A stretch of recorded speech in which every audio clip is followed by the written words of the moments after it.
Hello students. तो पिछली class में हम लोगों ने इलेक्ट्रिक फोर्स और इलेक्ट्रिक चार्ज के कॉन्सेप्ट को पढ़ा था। इस क्लास में हम कॉन्सेप्ट ऑफ इलेक्ट्रिक फील्ड के बारे में और हम इलेक्ट्रिक डाइपोल के बारे में पढ़ेंगे। शुरुआत करते हैं कॉन्सेप्ट ऑफ इलेक्ट्रिक फील्ड से। तो इलेक्ट्रिक फील्ड क्या होता है? एक ऐसा रीजन किसी चार्ज के आसपास जिसमें हम इलेक्ट्रिक फोर्स को एक्सपीरियंस कर सकें। ओके आप चार्ज के आसपास अगर कोई दूसरा चार्ज बॉडी या अनचार्ज बॉडी लेके जाएं और अगर उसमें इलेक्ट्रिक फोर्स एक्सपीरियंस हो जाए तो इसका मतलब वो जो रीजन कहलाएगा वो कहलाएगा इलेक्ट्रिक फील्ड का रीजन। ओके अब इंटेंसिटी ऑफ इलेक्ट्रिक फील्ड क्या होती है? It is the electrostatic force acting per unit charge. Per unit charge पे लगने वाले इलेक्ट्रोस्टैटिक फोर्स को इलेक्ट्रिक फील्ड की इंटेंसिटी कहा जाता है।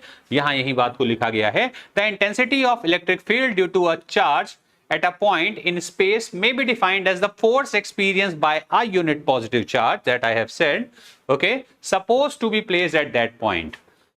The intensity of electric field due to a charge at a point in space may be defined as the force experienced by unit positive charge. Okay? So अगर आप F force ले लें और Q not एक point charge ले लें तो फिर intensity of electric field capital E को हम लिख सकते हैं। कैपिटल E को लिखा जा सकता है E is equal to F upon Q naught. Okay, this is the expression for intensity of electric field and its SI unit is Newton per Coulomb. अब जो intensity of electric field है ये एक वेक्टर क्वांटिटी है, force भी एक vector quantity है। Okay तो this is the expression for intensity of electric field. इसी वजह से कई बार फोर्स को ऐसे भी आप देखेंगे न्यूमेरिकल वगैरह में, इस तरीके से भी फोर्स को यूज किया जाता है charge into intensity of electric field के टर्म में। ओके तो अगर आपको intensity of electric field due two point charge, ये जो पॉइंट चार्ज Q नॉट है, इसी की वजह से अगर इसी के हिसाब से अगर देखनी हो तो कैसे करेंगे? देखिए लेट्स से यहां पर एक चार्ज रखा है Q और इस पॉइंट पे, जिस पॉइंट पे आपको इंटेंसिटी ऑफ इलेक्ट्रिक फील्ड निकालनी है उस पे आप एक चार्ज Q नॉट लिख लेते हैं। जिस पे निकालनी है वहां रखते हैं, हमेशा याद रखिएगा। R डिस्टेंस है तो इन दोनों के बीच लगने वाला इलेक्ट्रोस्टैटिक फोर्स होगा 1/4πε0 Q not upon R square. Okay यही होगा फोर्स। तो E क्या होता है? Force upon Q not, force upon Q not. तो यहां ये वैल्यू लिखेंगे हम 1/4πε0 R square upon Q not, ये कैंसिल हो गया। तो इंटेंसिटी ऑफ इलेक्ट्रिक फील्ड का फॉर्मूला हो जाता है 1/4πε0 Q upon R square Newton पर कूलॉम। अच्छा आप यहां पे मैं ये आपको कंसिडर कर रहा हूं कि जो ये पूरा हमने कैलकुलेशन किया है दिस इज फॉर वैक्यूम किया है, वैक्यूम या एयर के लिए। अगर हम यहां पे किसी और मीडियम के लिए करेंगे तो उसका डाइलेक्ट्रिक कांस्टेंट यहां इंट्रोड्यूस करना पड़ेगा। ओके उसके डाइलेक्ट्रिक कांस्टेंट को रखना पड़ेगा अगर आप एयर या वैक्यूम के अलावा किसी और मीडियम के लिए यही कैलकुलेशन करके देख रहे हैं तो this is intensity of electric field due to a point charge. Okay intensity of electric field is also vector quantity. Okay intensity of electric field is also a vector quantity, तो हम उसको भी vector के term में ही लिखते हैं। ठीक है इंटेंसिटी ऑफ इलेक्ट्रिक फील्ड एक वेक्टर क्वांटिटी है, उसे वेक्टर के फॉर्म में ही एक्सप्लेन किया जाता है। अब electric field due to a group of point charges that is superposition of charge, जैसे हम लोगों ने पिछली क्लास में सुपरपोजिशन ऑफ फोर्स के बारे में पढ़ा था, तो इस तरीके से हम इंटेंसिटी ऑफ इलेक्ट्रिक फील्ड में भी उसी कॉन्सेप्ट को समझते हैं। ओके तो लेट्स से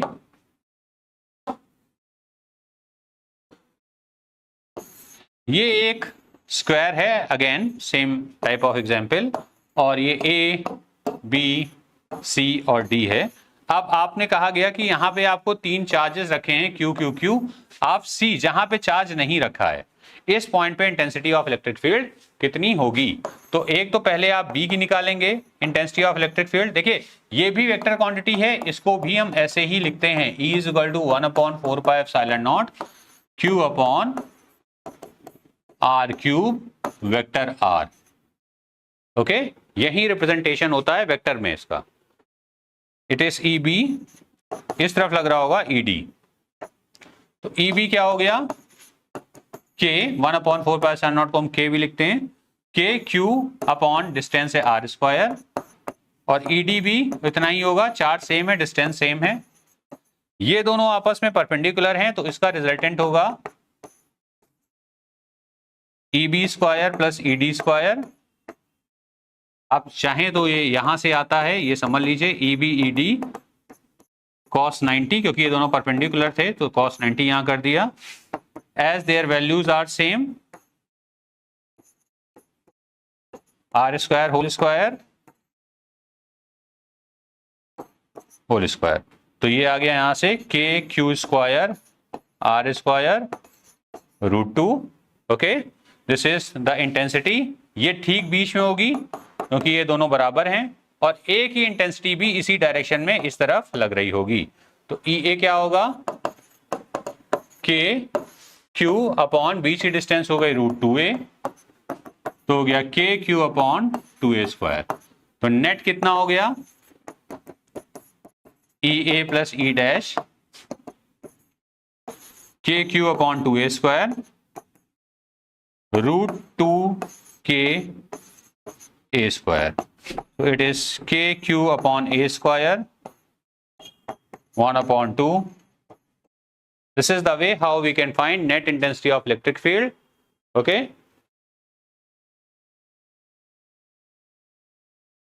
अब हम समझते हैं intensity of electric field due to continuous charge distribution. तो देखिए तीन तरीके से चार्ज डिस्ट्रीब्यूशन होते हैं, एक होता है लीनियर चार्ज डिस्ट्रीब्यूशन, एक होता है सरफेस चार्ज डिस्ट्रीब्यूशन, और एक होता है क्यूबिकल चार्ज डिस्ट्रीब्यूशन। इसमें सबसे पहले हम शुरुआत करते हैं लीनियर चार्ज डिस्ट्रीब्यूशन से, मतलब अगर चार्ज लाइन में बटे हुए हों तो फिर हम कैसे करते हैं। तो उसके लिए फॉर्मूला क्या होगा, देखिए इसमें कुछ बड़ा नहीं है, ये एक चार्ज है, लाइन ऑफ चार्ज है, इस तरीके से है, और ये ओरिजिन से एक डिस्टेंस हम ले लेते हैं r। तो यह जो चार्ज है, small charge, this is linear charge density into dl, this lambda is linear charge density. तो ये जो E का फॉर्मूला होता है, बस उसमें हम लिखा होता है 1/4πε0 dq अपॉन आर स्क्वायर। तो बट dq को हम लैम्डा dl से रिप्लेस कर देते हैं, and rest is everything same.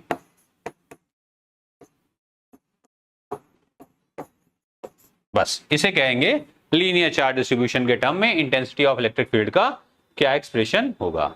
अब अगर हम सरफेस चार्ज डिस्ट्रीब्यूशन के लिए देखें, तो सरफेस चार्ज डिस्ट्रीब्यूशन के लिए हम क्या करेंगे, चार्ज डेंसिटी जो कि होती है सिग्मा, उसको हम सरफेस एरिया से मल्टीप्लाई कर देंगे तो स्मॉल चार्ज dq निकल आता है। तो इसके केस में अगर इसी फॉर्मूले को हम यहां देखें ध्यान से, तो ये एक प्लेट है, इस पे चार्ज डिस्ट्रीब्यूटेड है, इसमें हम एक छोटा सा dq चार्ज ले लें जिसका एरिया ऑब्वियसली dA होगा, ये r डिस्टेंस है। तो इस बार क्या फॉर्मूला होगा इंटेंसिटी ऑफ इलेक्ट्रिक फील्ड का, dq upon R square, dq होगा सिग्मा इंटू ds। सिग्मा होती है surface charge density,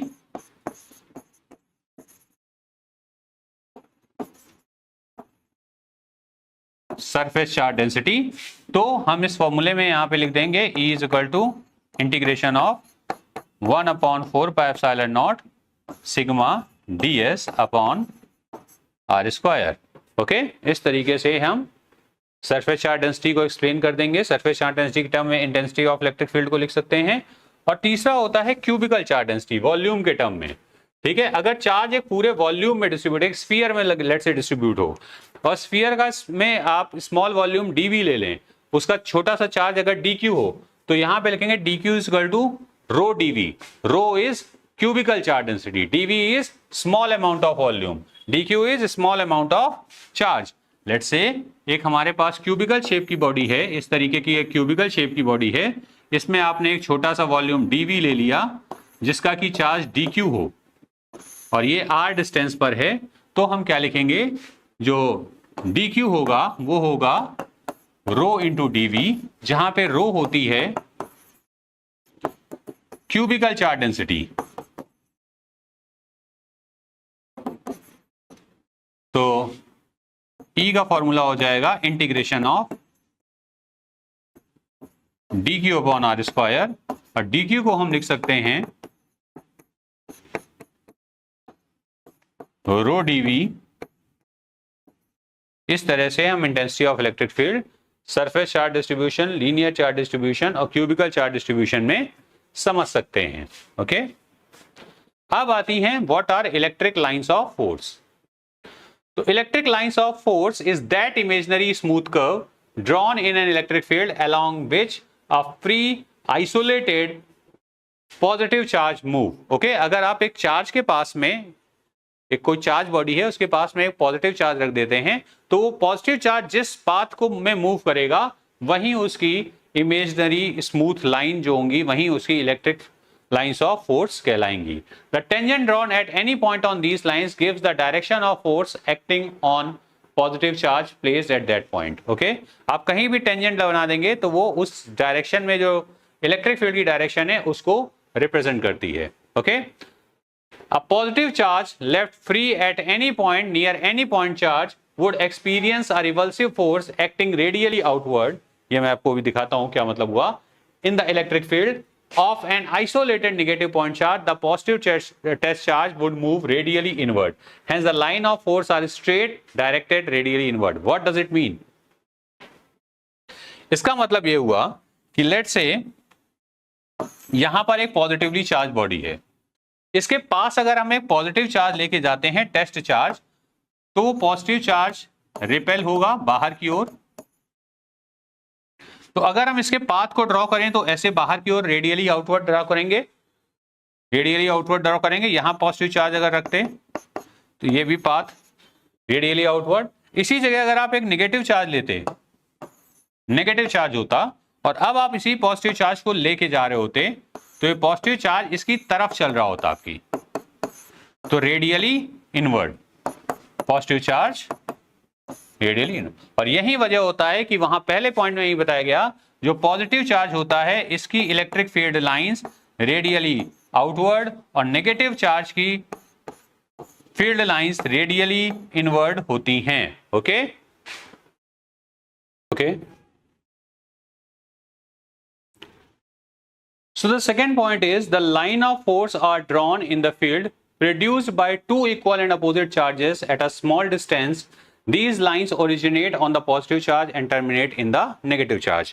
That means अगर दो चार्जेस इस तरीके से मौजूद हैं हमारे पास, ओके, कि ये एक पॉजिटिव चार्ज है, यहां एक नेगेटिव चार्ज है, तो ये पॉजिटिव से ओरिजिनेट होंगी और नेगेटिव में टर्मिनेट होंगी, पॉजिटिव से निकलेंगी और नेगेटिव के अंदर चली जाएंगी। ठीक है, अगर एक चार्ज पॉजिटिव और दूसरा चार्ज नेगेटिव हुआ तो।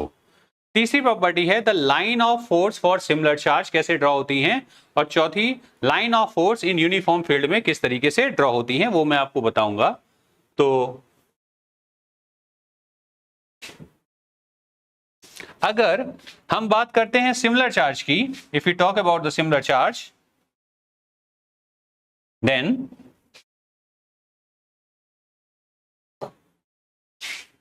अगर पॉजिटिव चार्ज है तो दोनों से इलेक्ट्रिक फील्ड लाइंस बाहर की ओर चलती हैं इस तरह से रेडियली आउटवर्ड। अगर नेगेटिव चार्ज हुआ तो दोनों ही चार्जेस में फील्ड लाइंस रेडियली इनवर्ड रहेंगी अंदर की ओर। ठीक है, रेडियली इनवर्ड हैं। अगर यूनिफॉर्म फील्ड में लाइंस पैरेलल एंड इक्विडिस्टेंस होती हैं, this shows uniform field, uniform field. ठीक है, दिस शोज यूनिफॉर्म फील्ड। दूसरी बात, चार्ज जितना स्ट्रांग होगा फील्ड लाइंस उतनी ही ज्यादा होंगी। अगर सपोज करिए ये एक चार्ज है Q1 और ये चार्ज है Q2 और आपको फील्ड लाइंस ऐसे दिखाई गई हैं,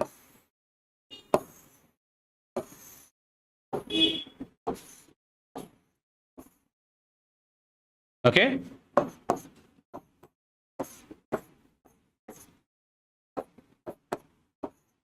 एंड आपसे पूछा गया है what is the ratio of mod of Q1 to Q2।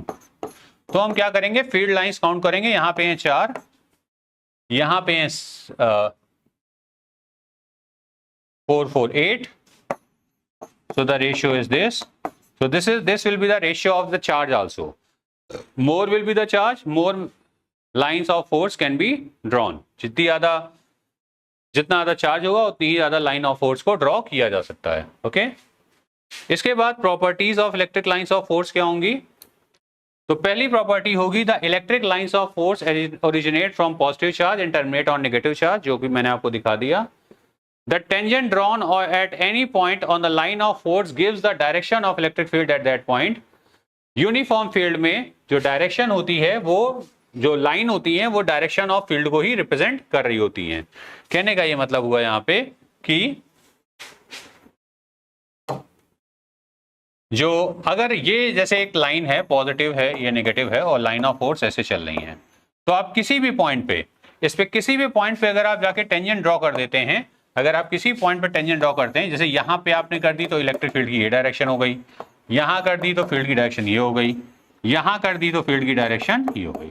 जिस जगह पे भी आप टेंजेंट ड्रॉ करेंगे वो उस पॉइंट पे फील्ड की डायरेक्शन बन जाती है. ओके, ये फर्स्ट प्रॉपर्टी है. सेकेंड प्रॉपर्टी जो बोली गई वहां पे, उसमें बताया गया है कि जो पैरेलल लाइंस हैं, जिस डायरेक्शन में चल रही होती है वहीं फील्ड की डायरेक्शन होती है. इसके अलावा दो लाइंस कभी एक दूसरे को इंटरसेक्ट नहीं करती हैं. अगर कर दिया तो इसका मतलब उस पर्टिकुलर पॉइंट पे फील्ड की दो डायरेक्शन होंगी, जो कि पॉसिबल नहीं हो सकता. अगर इसे दो लाइन ऐसे कट कर जाएं तो इस जगह पे आप ऐसे फील्ड बनाएंगे, यहां पे ऐसे फील्ड बनाएंगे, तो एक ही चार्ज के लिए फील्ड की दो डायरेक्शन पॉसिबल नहीं है. इसी वजह से दो इलेक्ट्रिक फील्ड लाइंस आपस में इंटरसेक्ट नहीं करती हैं. इसके अलावा electric lines of force do not pass through a conductor. एक कंडक्टर के अंदर से नहीं पास होती. इसका मतलब यह हुआ कि इंटेंसिटी ऑफ इलेक्ट्रिक फील्ड किसी कंडक्टर के अंदर जीरो होती है. कंडक्टर के अंदर से intensity of electric field zero होगी और इलेक्ट्रिक फील्ड लाइंस पास नहीं हो पाएंगी. फोर्स की लाइन कॉन्टिन्यूअस होती हैं, डॉटेड नहीं होती हैं, ब्रेक के फॉर्म में नहीं होती हैं. ओके, तो ये जो इलेक्ट्रिक फील्ड रिप्रेजेंट करती हैं वो रियल होता है, भले ही ये जो लाइंस को इमेजिनरी कहा जाए, but the electric field which they represent is considered to be real. Now the next thing is electric dipole and electric dipole moment क्या होता है. तो electric dipole is a pair of equal and opposite point charges placed at a short distance apart. अगर बहुत पास दो equal और opposite charge रखे हुए हैं तो हम उसे इलेक्ट्रिक डायपोल कहेंगे. एक इनमें से किसी एक चार्ज के मैग्नीट्यूड का प्रोडक्ट और जो बीच का सेपरेशन है उसका आपस में प्रोडक्ट जो होता है वही कहलाता है magnitude of electric dipole moment, जिसको हम P से रिप्रेजेंट करते हैं. ये इलेक्ट्रिक डायपोल मोमेंट एक वेक्टर क्वांटिटी है जिसकी डायरेक्शन हमेशा नेगेटिव से पॉजिटिव चार्ज की तरफ रहती है. ओके, और इस डायरेक्शन को हम डायरेक्शन ऑफ डायपोल एक्सिस कहते हैं. इसकी SI यूनिट कूलम मीटर होती है, जिसको सिंबॉलिकली cm लिखा जा सकता है. ओके, तो इलेक्ट्रिक डायपोल क्या हुआ? बेसिकली इलेक्ट्रिक डायपोल हुआ कि अगर हम यहां पे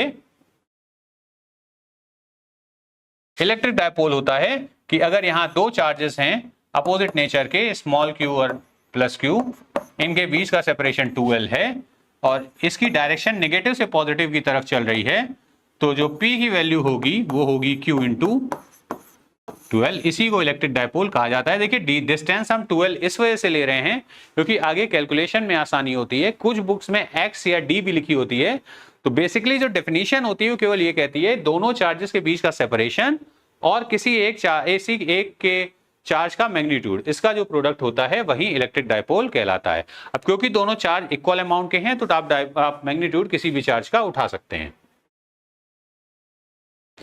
अब इसमें सबसे जरूरी चीज आती है intensity of electric field due to electric dipole. Intensity of electric field due to electric dipole, तो दो पोजीशन है. एक पोजीशन एंड ऑन पोजीशन कहलाती है, दूसरी पोजीशन ब्रॉड ऑन पोजीशन कहलाती है. तो हम पहले एंड ऑन पोजीशन को निकालेंगे जिसमें लिखा जाता है intensity of electric field at a point on the axis of dipole. Axis of dipole पे अगर निकालना है तो फिर हम कैसे निकालते हैं? तो एक पॉइंट हम कंसीडर कर लेते हैं उसी डायपोल के एक्सिस में, ओके, मिड पॉइंट से जो कि स्मॉल r डिस्टेंस पर मौजूद हो. ओके, ये जो पॉइंट है देखिए ध्यान से, ये एंड ऑन पोजीशन भी कहलाती है. एक्सियल पोजीशन या एंड ऑन पोजीशन इसे कहते हैं, एक्सियल या एंड ऑन. तो एक ये चार्ज है, दूसरा चार्ज ये है. इस चार्ज का मैग्नीट्यूड है -q, ये है प्लस क्यू, और यहां पे इसी के एक्सिस में नेगेटिव से पॉजिटिव की तरफ एक पॉइंट है पी, जिसपे आपको डाइपोल की वैल्यू बतानी है। ये हो गया ओ, ये है ए, ये है बी, ये हो गया एल, ये है एल, और ये हो गया आर। तो अब हम अगर निकालने की कोशिश करें इसको, इंटेंसिटी ऑफ इलेक्ट्रिक फील्ड को, देखिए पॉजिटिव चार्ज का इलेक्ट्रिक फील्ड अभी लगता है, जबकि नेगेटिव का टूवर्ड्स लगता है। ओके, तो हम पॉजिटिव के फील्ड, निगेटिव के फील्ड को देखें अगर, तो लिखेंगे 1/4 pi epsilon naught.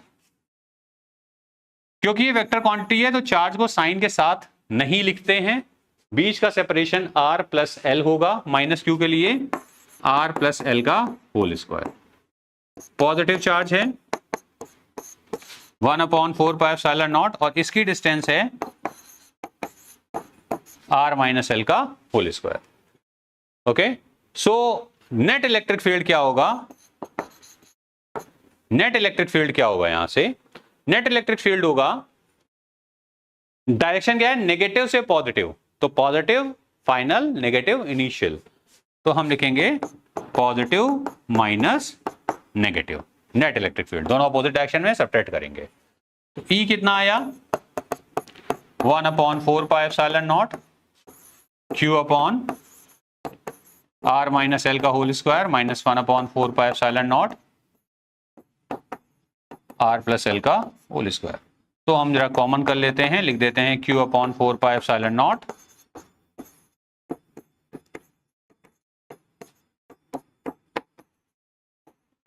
r plus L का होल स्क्वायर। ओके, तो इसको हम सॉल्व कर,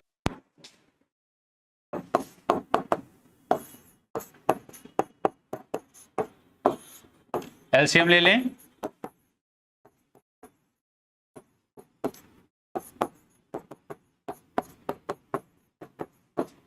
इसको सॉल्व कर लेते हैं। R square plus L square plus 2RL minus R square minus L square plus 2RL, ये कैंसिल हो गया। E is equal to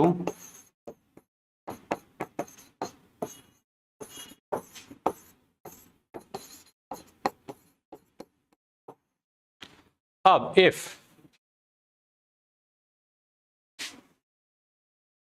P is equal to है Q into 2L, सो हम लिखेंगे E is equal to 1/4 pi epsilon not 2L into Q into 2R। 4RQL था तो हमने उसको ब्रेक कर लिया, सो E is 1/4 pi epsilon not, ये Q into 2L become P, that is 2PR R square minus L square का whole square. This is the intensity of electric field due to an electric dipole at end on position. Okay, अब अगर हम बात करें short dipole की, short dipole है अगर, तो शॉर्ट डाइपोल के लिए R की वैल्यू L से बहुत बड़ी होती है, तो हम एल स्क्वायर को कंसिडर कर लेंगे 0, और ये हो जाएगा E is equal to 1/4 pi epsilon naught 2PR upon R की पावर 4, ये कैंसिल किया, आ गया cube, and this is the final formula, final expression for intensity of electric field due to an electric dipole at end on position. End on position पे intensity of electric field का ये formula हो गया। दूसरा case है इसका, intensity of electric field at a point on the equatorial line और intensity of electric field due to broad on position by the electric dipole. इसको कैसे करते हैं?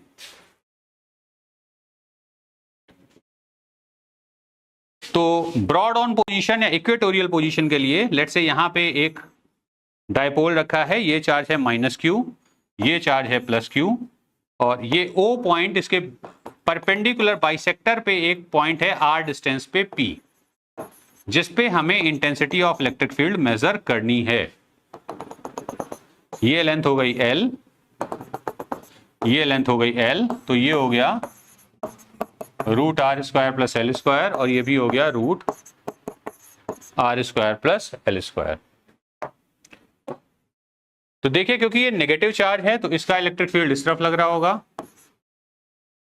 ई नेगेटिव, और ये पॉजिटिव चार्ज है तो इसका इलेक्ट्रिक फील्ड बाहर की ओर होगा। अब अगर ये वाला एंगल थीटा है तो करस्पॉन्डिंग एंगल होने की वजह से ये एंगल भी थीटा हो गया, और अगर ये एंगल थीटा है तो ऑल्टरनेट होने की वजह से ये एंगल भी थीटा हो गया। सो नाउ जिसके साथ थीटा एंगल बनता है that is a component of cos. तो ये है, इसके साथ थीटा बन रहा है, सो this is component of cos, this is E plus cos theta. यहां इसके साथ भी थीटा बन रहा है तो ये कंपोनेंट हो गया कॉस का, ये हो गया ई माइनस कॉस थीटा। ये पॉजिटिव है ऊपर की ओर, ये कॉस का कंपोनेंट तो इसके परपेंडिकुलर साइन का कंपोनेंट, अगर ये कॉस का कंपोनेंट तो इसके परपेंडिकुलर ये साइन का कंपोनेंट हो गया। इस तरीके से हम इसे कंपोनेंट्स में ब्रेक कर देते हैं। अब वैल्यू को अगर देखें तो E प्लस क्या है, 1/4πε0, चार्ज है प्लस Q, और इनके बीच का ये सेपरेशन है √r² प्लस L² का होल स्क्वायर। नेगेटिव चार्ज के लिए अगर देखें तो ये भी इतना ही होगा। अब पॉजिटिव और नेगेटिव चार्ज दोनों का इलेक्ट्रिक फील्ड सेम है, इक्वल है, बराबर आया है। इसका मतलब it means that as E plus sin theta and E minus sin theta are equal and opposite, so they will cancel each other. They will cancel each other. ये दोनों एक दूसरे को कैंसिल कर देंगे, the positive value and the negative value. तो अब net electric field केवल कॉस का कंपोनेंट देगा, so the net electric field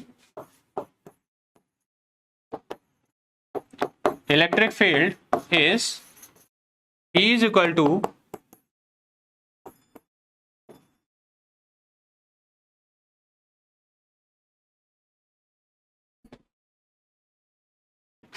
so the net electric field E is equal to E plus cos theta, E minus cos theta. Cos theta can be common. E plus is this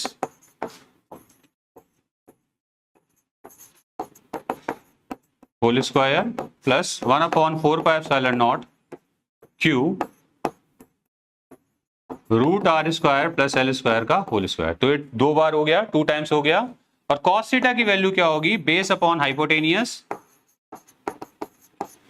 and this is 1/4πε0 2Q upon R² plus L² का whole square. तो इसको अगर solve करके लिखें तो लिखेंगे E is equal to 1/4πε0 2QL √r² plus L² की whole cube. So E is equal to 1/4πε0 P upon, as R is very greater than L, so हम L² को कर देंगे 0, और हेंस आएगा यहां से E is equal to 1/4πε0 P upon R cube. This is the formula for brought on position. अब मैं एक फॉर्मूला बता देता हूं यहां पे कि अगर ना ही ब्रॉड ऑन पोजीशन हो और ना ही एंड ऑन पोजीशन हो, उस कंडीशन में इंटेंसिटी ऑफ इलेक्ट्रिक फील्ड का ये जनरलाइज फॉर्मूला ये है। ओके, तो ये है generalize formula 1 + 3 cos theta upon r cube. This is the general formula, and also as we know for short dipole, for short dipole E end on की जो value थी वो 2 times of E broad on के बराबर होती है, या इसे हम एक्सियल भी कह सकते हैं और इसे हम इक्वेटोरियल भी कह सकते हैं। इक्वेटोरियल फॉर्मूला अगर देखें तो ये था 1/4πε0 2P अपॉन R क्यूब, और ये था 1/4 pi epsilon not P/r³। Okay, ये जनरल फॉर्मूला है, किसी भी एंगल से दिया हो, ना एक्सिस पे हो ना इक्वेटोरियल हो, किसी और एंगल से हो तब ये फॉर्मूला है। इसकी डेरिवेशन सिलेबस का पार्ट नहीं है, इसलिए केवल मैंने फॉर्मूला बताया, बाकी जो डेरिवेशन सिलेबस में उसको एक्सप्लेन कर दिया। Now the last topic of this chapter is torque on electric dipole, torque due to electric dipole in uniform electric field. किस तरीके से एक यूनिफॉर्म इलेक्ट्रिक फील्ड में एक इलेक्ट्रिक डाइपोल टॉर्क अप्लाई करता है। So when an electric dipole is placed in an external uniform electric field, a couple acts on it. एक couple rotate करने के लिए काम करता है एक इलेक्ट्रिक डाइपोल के ऊपर, जो कि उस कपल को इलेक्ट्रिक फील्ड के साथ अलाइन करने की कोशिश करता है, और इसे हम रीस्टोरिंग कपल फोर्स कहते हैं। इफ हाउएवर अगर डाइपोल को नॉन इलेक्ट्रिक फील्ड में हम रख दें, then it will experience a force also, मतलब टॉर्क तो करेगा ही करेगा, नेट फोर्स भी एक्सपीरियंस करेगा अगर आप नॉन यूनिफॉर्म फील्ड में रख देंगे। तो फिलहाल हम जो डेरिवेशन देखेंगे वो यूनिफॉर्म फील्ड के लिए ही समझेंगे। तो यूनिफॉर्म फील्ड क्या होता है कि इस तरीके से इलेक्ट्रिक फील्ड लाइंस हैं और यहां पे एक डाइपोल रखा है, लेट्स से ये पॉजिटिव चार्ज है, तो इसका ये Q × E फोर्स लगेगा, इधर इसका फोर्स लग रहा होगा जिसकी वैल्यू Q × E होगी। अगर ये डाइपोल थीटा एंगल बना रहा है और ये लेंथ 2L है, ये है A, ये B, ये O, so in triangle AOB sine theta हो जाएगा perpendicular upon hypotenuse, sine theta is perpendicular, hypotenuse is 2L, so OB comes 2L sin theta। तो टॉर्क का फॉर्मूला होता है force into perpendicular distance, so tau is equal to F into OB। अब torque F है Q into E और OB आया है, OB is 2L sin theta, OB is 2L sin theta. तो फिर Q into 2L E sin theta और ये Q into 2L होता है P। So this is the expression for torque, this is the expression for torque in vector form। Torque is vector product of electric dipole moment and intensity of electric field, electric dipole moment and intensity of electric field for tau is equal to tau max, this theta must be 90 degree, so we can say tau max can be written as PE।